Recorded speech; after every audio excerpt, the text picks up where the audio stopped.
Hi everyone, welcome back to TS Talks. Hope you're doing good, keeping safe. Now in this one, just talking about London, obviously the city I was born, raised in, and still living in, and since yesterday, has been placed in the tier 3 of the whole tiering system of the COVID regulations. Now for me, I've seen the numbers they've put out there stating, the rise in infections. I believe the week leading up to December the 11th, and how I think the rate more or less raised by close to 100 people per 100,000 population, which overall the number doesn't sound too mad, but their whole perspective of it is to prevent their NHS from becoming overwhelmed. Now, for me, I can understand that part of it, but the thing I don't like is that we just had a national lockdown the other month, more or less for the whole of November, which was basically ended on the 2nd of December. You allowed all the non-essential retail, restaurants and that to open back up. And then, now restaurants have had to close again this week, which I think is a bit bang out of order, especially the fact that, the announcement was more or less made on Monday, late Monday, that, these places would be shutting from the time they close on Tuesday. And that it's not told when they'll be closed until. And as much as they try to tell us about go with the science and all that sort of stuff, as far as I'm aware, the science says that you're less likely to catch COVID in restaurants, especially the way that all of them now are working within the regulations to ensure everyone's spaced out. You wear a mask unless you're sitting at your table. If you want to move around within the restaurant, obviously you got to have your mask and you got to sanitize your hands, all these things. So they've done everything to ensure that they're, COVID secure. The same way the non-essential retail shops and all these other businesses have had to. And basically what they've done is they've more or less forced an industry, which I believe the hospitality industry is like the third, I believe it's either the second or third biggest industry in terms of employment, and you've just forced many people out of work now, which is bang out of order. And I think the thing which was disgusting about it is that I saw a restaurant owner on Good Morning Britain saying that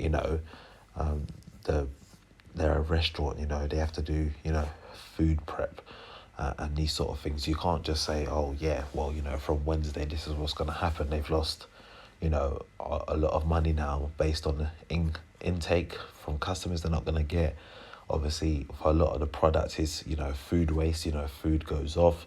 So and the harsh reality is that by the time these regulations are lifted, some of these businesses won't still be in place, and you're causing people to lose their livelihood.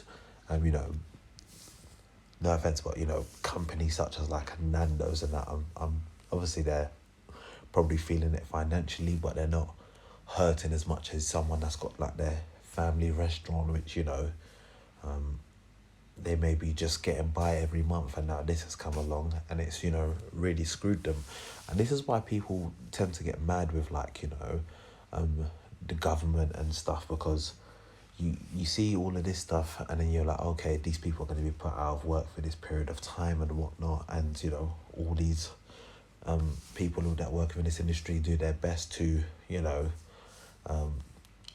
work with it and abide by the rules. But then you have someone in the government, or as much as apparently he's resigned and whatnot, you have like a Dominic come into reportedly got a 45k pay rise, and he's breached the regulations this year, which more or less scrapped the first lockdown, because after he did what he did, people were like, oh, you know what, I'm not taking this seriously. So for me, I think it's a bit, I think it's disheartening and it's disgusting. And this is things like this, which is why people don't take a lot of the stuff that they're trying to put in place serious. Like even with like Matt Hancock, like the fake crime thing he's tried to do more than once now. People catch on to that. As soon as I saw it, I was like, bruv, you're not crying. Like, you ain't fooling me. And that's it. At the end of the day, a lot of these people that, you know, are setting the rules, people don't trust them. And when you don't trust someone, you ain't gonna respect everything they say. And I just think the whole thing with like the restaurant thing, I think is bang out of order. I know they can say, oh yeah, you can still do takeaway and deliveries, but let's be honest, there's certain like restaurants which, you know, it's nice to go to the restaurant.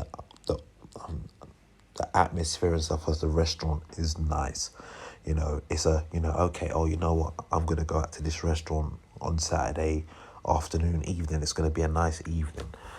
Yes, to do some nice food there. But you know what? If I could get it delivered, it probably wouldn't be the same. That's the reality. You know, I'm someone I'll go Nando's from time to time. Nando's is cool, but Nando's sitting in Nando's, chilling in Nando's is a different Nando's to Nando's being delivered to my house, or me collecting Nando's and taking it away. That's the reality of it. So for me, I think that a lot of the people, the owners within that industry, you know, whether they're doing it or not, they need to put a petition together. They need to demand questions are asked of you know, the government in terms to their livelihood, their business, even with football. You know, I'm an Arsenal fan.